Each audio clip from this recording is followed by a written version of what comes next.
That may be the greatest catch I've ever seen in my life. Okay, we're going to go through and talk about every potential running back landing spot. I'm going to do it a little bit differently. I'm going to be talking about the spots that are most favorable at the very top of the video, and then I'm going to get into some spots at the very end that I know people aren't going to want to hear me talking about, but just like what we had with the perfect example of Trey Mason and Todd Gurley so many years ago, there are going to be running backs signing to teams you're not expecting. There are going to be running backs that are going through and getting drafted to teams that you're not expecting, that you don't understand. Think of Travis Etienne as well last year going to the Jacksonville Jaguars. We're going to try to predict some of those teams that people maybe don't have on the radar. But of course, before we get into it, please go down there, drop a like on this video, subscribe to the channel. And also, if you want to recommend new videos for us, because I'm going to let you know every video that we're recording pretty much this week came from all the people on the Patreon community telling me what they wanted me to talk about. That's where this one came from over there on Patreon. Not only can you tell me what videos you want me to make, but at the same time, get an in-depth podcast breaking down your dynasty team, get our dynasty rankings, get our dynasty tiers, get our rookie rankings, get our rookie tiers, get our dynasty rookie draft. There's so much over there. Of course, you can find all those links down in the description of the video. I think that should be it. Let's go through and let's talk about the top landing spots. And the first one I'm going to discuss is a little bit of a, I don't want to call it a cheat code. We're cheating here, okay? We're going to talk about the Tampa Bay Buccaneers. Now, yes, of course, everybody's going to say, well, Mason, I mean, obviously the Bucs have Leonard Fournette, blah, blah, blah. No, they don't. Leonard Fournette and Ronald Jones are both going to be free agents this offseason. Now, of course, the assumption is one of these running backs signs with Tampa, but that's the assumption. That's not guaranteed. I mean, they had the option to go through and sign Leonard Fournette to a multi-year contract this past offseason. And of course, a team's going to be willing to sign Leonard Fournette. A team's going to be going and giving the bag to Leonard Fournette when he showed that he was clearly the workhorse running back for the Tampa Bay Buccaneers. Not only was he highly effective between the tackles, but I mean, more importantly, at least for fantasy purposes, he was a great running back in the receiving game as well, which is what we saw his final season at Jacksonville, which is what we saw in the playoffs of 2020. Now, if you're trying to predict out, it's hard to see them deciding to go elsewhere, because if you're looking at this draft class, especially with the running back going back to UCLA, it's not necessarily a great class. And if you're looking at the free agents this offseason, you have Leonard Fournette, James Conner, Melvin Gordon, Ronald Jones, Sony Michel. Like, there aren't that many guys that we can be looking at for the Tampa Bay Buccaneers to say, you know what? I mean, let's go through and let's make a splash play, not name Leonard Fournette. Let's go after someone else. I think what we probably see happen is they either let Ronald Jones walk, they pay Leonard Fournette a considerable amount of money, or I think an outside possibility would be letting Leonard Fournette walk if they can't find a contract that works for both parties. I mean, very similar to the Arizona Cardinals last offseason. They let Kenyon Drake walk because the Las Vegas Raiders were willing to give him $11 million guaranteed. So if another one of these teams on this list is willing to go to Leonard Fournette and say, hey, I mean, you're not Kenyon Drake, you're way better. Instead of giving you $11 million guaranteed, we'll give you $16 million guaranteed, and the Tampa Bay Buccaneers don't feel like they can match that, it would be an outside possibility that they decide to give Ronald Jones $2.5 million just to come back for a single season, and then go through and in the fourth round try to just draft a running back that they feel comfortable that can catch the ball and kind of turn that into a committee type scenario. So right now, I know we're cheating with Tampa because obviously, I mean, it's probably likely that they bring back Leonard Fournette, but we don't know that for now. So I would say that they are the top landing spot. And let's cheat again with our second landing spot now. This is going to be the end of us cheating, but let's go to the Arizona Cardinals. We talked about this in a couple of videos ago, but I mean, here you also have a very similar situation. You have both James Conner, who signed a one-year contract this past offseason, a one-year prove-it deal. And hell, he did prove it, of course. And you have Chase Edmonds as well coming to the end of his rookie contract. So it's the identical situation to what you have with Tampa in one of the best offenses in the NFL, just like what you have with the Tampa Bay Buccaneers. And just like Tampa, I'm going to say that, yes, it's likely that they decide to go through and they decide to bring back James Conner. But very similar to Leonard Fournette, you know that one team is going to be willing to go out there and pay James Conner a considerable amount of money, seeing that he was able to stay healthy essentially throughout this entire season. Not only was he able to stay healthy, but at the same time, he showed us, flashes of what we had back with, I believe it was 2018 James Conner, when he had that full-on breakout for the Pittsburgh Steelers, and he was that bell cow option whenever Le'Veon Bell did hold out that season. So I think that you're going to get a very similar situation to what you had with Kenyon Drake last offseason, that someone's going to be willing to pay James Conner, whether or not that's going to be the Arizona Cardinals. Maybe they go, you know what, James Conner, we have seen you have injury troubles in the past. Not only have you had injury troubles in the past when you're 23 years old, but now, I don't know how old James Conner is. I'd imagine that he's coming up on 27. He was in that historic 2017 draft class with guys like Dalvin Cook, Alvin Kamara, Leonard Fournette. Yeah, so he will be 27 this offseason, as you expected from pretty much everybody there. So maybe this is a team that decides to get a little bit just tricky with it, and instead of bringing back James Conner for a considerable amount of money, they let him walk, sign Chase Edmonds at a discount, and then go out there and look for a running back in the NFL draft. Very similar to what we were talking about with Leonard Fournette. We're just going to have to monitor these situations. And now our next team that we're going to be looking at is actually going to be the Kansas City Chiefs. Now with the Chiefs, they actually have Clyde Edwards-Helaire still on his rookie contract. And with Clyde Edwards-Helaire, I know it seems like this is a running back that's been in the NFL for a very long time, but he was drafted in 2020 in the first round. So they even have the 5th-year option. Of course, they're never going to go through and extend him to that 5th-year option based on how he's been playing so far. But there is an outside chance that the Kansas City Chiefs decide, hell, Clyde Edwards-Helaire, you're not getting it done for us. We are going to look elsewhere. Now, I have some hesitations in saying this, and that's the draft capital that the Kansas City Chiefs have, where obviously, pretty much every round they're going to be picking in is going to be late, and late. Right now, I would assume that the Kansas City Chiefs have a bottom 4 pick in the NFL draft. Not only are they going to have those late picks, but at the same time, they're going to be a little bit handicapped in free agency. They're not going to be one of those teams that can go, you know what, hell, we ain't have anything going on. Let's go and let's give Leonard Fournette the $16 million guaranteed. They're not going to be able to do that because they're paying Patrick Mahomes $50 million a year. So I think that if the Kansas City Chiefs worked the cap, if they had some magic and they were able to go through and look to bring in, a top-end running back, of course, it's a beautiful spot because if they go out there and they bring in a running back, they're probably identifying that running back as someone that is going to be the feature down guy for them with the failures of Clyde Edwards-Helaire.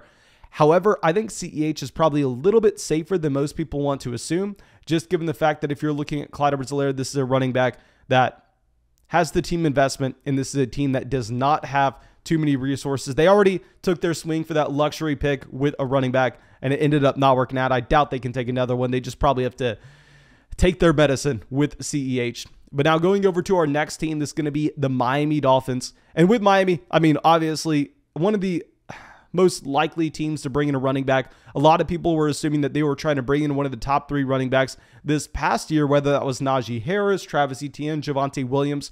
Remember, you actually had the Denver Broncos trading up to get ahead of the Miami Dolphins to grab Javonte Williams this past NFL draft. That's another example of things that are going to happen that we're not expecting. Just going back to that draft class, obviously, at Etienne going to the Jacksonville Jaguars to replace James Robinson. Obviously, that ended up not happening. But keep in mind, the number 1 team a lot of people thought were going to be bringing in a running back in the Miami Dolphins. They got leapfrogged from a team that not many people at all were looking at to bring in a running back.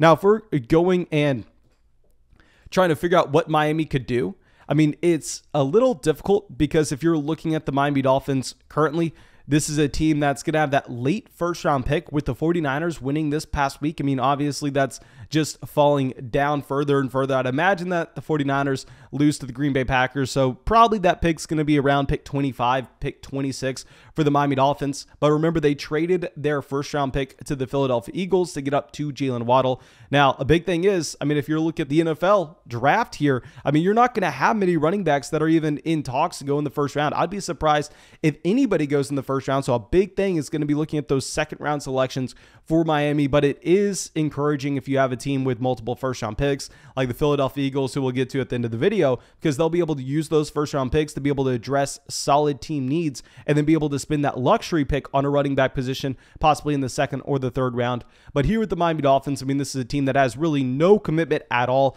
You'll know I really didn't like Myles Gaskin this past draft season, given the fact that they went through and they signed Malcolm Brown, and we were looking at Malcolm Brown and the team's investment into them, saying, you know what, he's definitely going to be at least a committee running back here. And if he's a committee running back, probably doesn't bode well for Gaskin, who's going to be on his last year of his contract in 2022, where he's not even getting paid $1 million. I mean, this is someone that's going to be playing for $900,000. Of course, that's a decent amount of money, but from an NFL standpoint, it's simply not. They have no team investment into him. And this is why I want to bring up the Miami Dolphins. And I want to still say that Tampa and, I mean, the Arizona Cardinals, they're great free agent destinations, because how surprised would you be if Leonard Fournette ends up going into this offseason and he goes, hell, of course, I want to win.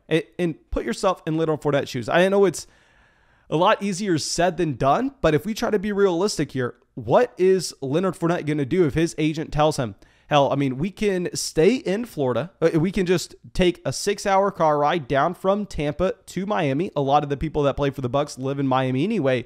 And you can say, play for the Miami Dolphins, and instead of going through and signing an $11 million contract, I can get you $18 million. What are you going to do if you're Leonard Fournette? What are you going to do if you're James Conner as well? If your agent comes out and says, hey, do you like no state income tax? Do you want to go down to Miami, Florida? I can get you an additional $7-8 million from what the Arizona Cardinals would give you. Now, yes, you're not going to have as good a shot to win, but you do have a young, exciting offense, and you're going to be the feature down running back, and you're going to get paid a crap ton of money, because this team, I mean, they haven't poured a lot of resources into the quarterback position. I mean, comparing Tua Tagovailoa's contract to what you have with Patrick Mahomes, where Patrick Mahomes is getting paid $50 million, it's literally nothing. This would be one of the few teams that could go out there and sign those premium free agent running backs. I mean, they could also look to bring in someone like Melvin Gordon. I think that you are almost guaranteed for Miami to bring in a running back. Now, the question is, who is that guy? But when they go there, I mean, this is clearly a surging offense, especially if they're able to bring in someone like Deshaun Watson, Russell Wilson, Roger. I don't want to speculate too much, but if they're able to upgrade the quarterback position as well, it's going to be one of the better offenses in the entire NFL, and they have the resources to pour into the running back position. Now, going over to our next team, that's going to be the Houston Texans. Now, with Houston, obviously, this is not an exciting situation. They should have the third pick in this year's NFL draft, but I mean, it's hard to address the quarterback position in a draft class where Kenny Pickett's going to be that #1 guy. And right now, if you're looking at NFL mock drafts, I mean, nobody's really expecting any of these teams in the top 3, despite Detroit and Houston both desperately needing a quarterback. Nobody's projecting them to grab a guy at the very top end of the draft. I mean, you don't really have that franchise level quarterback prospect. So this Houston Texans offense is probably going to be very bad next year as well. Now, if you're looking at just the amount of touches that are available in Houston, however, I think that if you were to have one of those top level running backs coming in, it's most likely going to be in the NFL draft, not free agency, because the difference between a team like the Miami Dolphins and the Houston Texans, especially during free agency, is the Miami Dolphins can go through and they can convince themselves, hell, I mean, we took enough of a stride forward if we get Jalen Waddle just fully emerging in year 2, if we're able to get the upgrade at quarterback, or if Tua Tagovailoa can take his next step, whether or not, I mean, you want to call it his year 3, his year 2, it doesn't really matter. You can see Miami trying to convince themselves, hell, we're a contending team. Let's go pay Leonard Fournette a crap ton of money. But I mean, Houston, not necessarily in that boat. Maybe they're a team that decides, hell, let's go through and let's give Ronald Jones a discount contract. I mean, if they were going to go after a free agent, I think that's about the range they'd be looking at: Ronald Jones, Melvin Gordon, Chase Edmonds. However, this is definitely a team that you could end up seeing take a running back at the very top end of the 3rd round. Like, say, if you had someone like, I hate to say it, because obviously, I mean, nobody from a dynasty fantasy football context wants to see this happen. But if Breece Hall falls to the 3rd pick in the 3rd round, I mean, you could see Houston going, you know what, let's just solve our running back situation. We have really no depth at this position. We are just churning through players left and right. Let's bring in a running back that can potentially be a 3-down player for us in Breece Hall. So that's definitely a possibility. And our last spot here that I think is actually a likely landing spot, and I know, trust me, I'm not a fan of this. Y'all know how much I like my guy Rashad Penny, but let's talk about the Seattle Seahawks here. where Rashad Penny is going to be a free agent this upcoming offseason. So you don't even know if Seattle is going to be bringing him back in. And if you're looking at Chris Carson, I mean, that contract is definitely cuttable. If, I mean, the team doctors there go, this neck injury, I mean, all of the injuries Chris Carson has ever had, they're piling up. I mean, let's just cut bait. Let's go through and let's sign, I mean, a discount running back, because at this point, if you could cut Chris Carson, save $2.5 million and just go pay that $2.5 million to Ronald Jones, you would at least explore that possibility. I mean, that's at least in the back of your mind. And I mean, even if Seattle does decide to go through and bring back Rashad Penny, a big thing with Rashad Penny is, well, trust me, you know I'm a Rashad Penny fanboy. I truly am. But we can be realistic here. We can look at Rashad Penny and say, well, yes, he has always had the talent. The issue is he has never been able to stay healthy. I mean, it's great for him that in his contract year, the final 6 weeks of the season, he finally was able to put a stretch of games where he was healthy together. However, I mean, is that something that's predictive going forward? We have, I mean, what, 4 years under the belt of Rashad Penny in the NFL, and we have 6 games of him being able to just handle the workload. I'd be very surprised if he demands a large contract this offseason. Seattle could decide to bring Rashad Penny in, and then if they like the value of a running back in the second or third round of the NFL draft, they could still go out there and draft that running back. I mean, it's not like they signed Rashad Penny and then everything's sorted out and Rashad Penny's the future down guy. That's why I'm saying if you can sell Rashad Penny for an early second, I think that'd be a fantastic option for you. But let's move on. Let's talk about some surprising landing spots that I know not many people are going to want to get behind. Let's lead us off with a team that just had a very good rookie running back this season in the San Francisco 49ers. Now, with the 49ers, I know it's unlikely, but I do think it's a possibility that if you see, historically speaking, what these NFL teams do whenever they get that breakout rookie running back with no team investment, no draft capital. Look at James Robinson last offseason. Those teams are willing to go through and say, hey, we still kind of have a hole at the running back position. I mean, with the 49ers, you have Raheem Mostert, you have Jeff Wilson, not going to be under contract this next season. I believe you also have no JaMychal Hasty as well. So they only have Trey Sermon, where Kyle Shanahan didn't even want Trey Sermon to be active. I mean, I wouldn't be that surprised if this team lets go of Trey Sermon, if they just go, you know what, he's never going to be anything, let's just move on. And they have a running back depth chart of a 5th round running back that they drafted, and that's it. And they go, you know what, we can't continue to use Deebo Samuel in the fashion that we are. Let's go through and let's sign someone. Let's go get Ronald Jones. Let's go get Rashad Penny. Let's go get Sony Michel. I think that's definitely an option, and that could hurt Elijah Mitchell.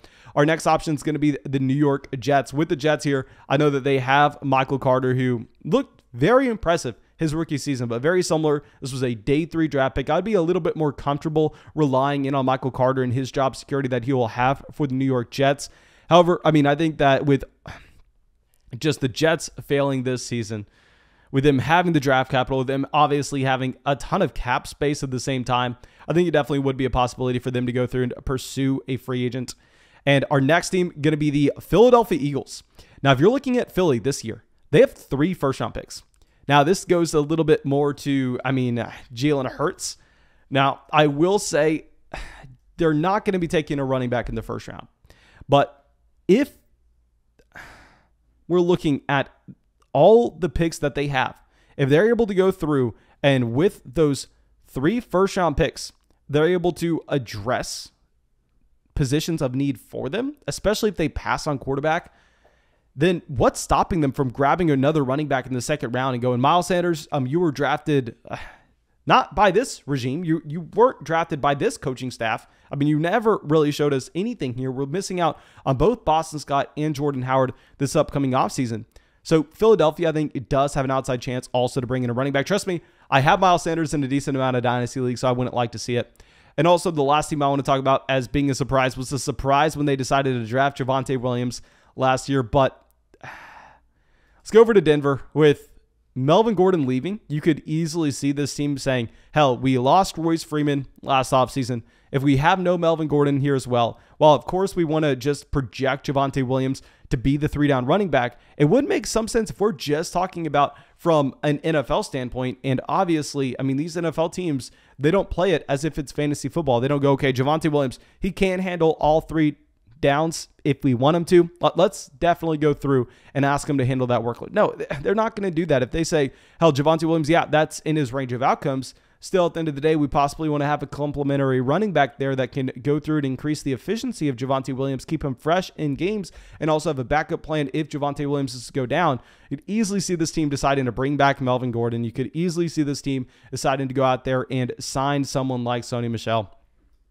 But I think that's all we got for this video. Please let me know if y'all think I missed out on any potential landing spots. I really hope y'all enjoyed this video. Please make sure you go down there, drop a like, leave a comment, and subscribe to the channel. And I think that's it. Of course, you can find all our Dynasty rankings on Patreon, and I hope that you have a great day.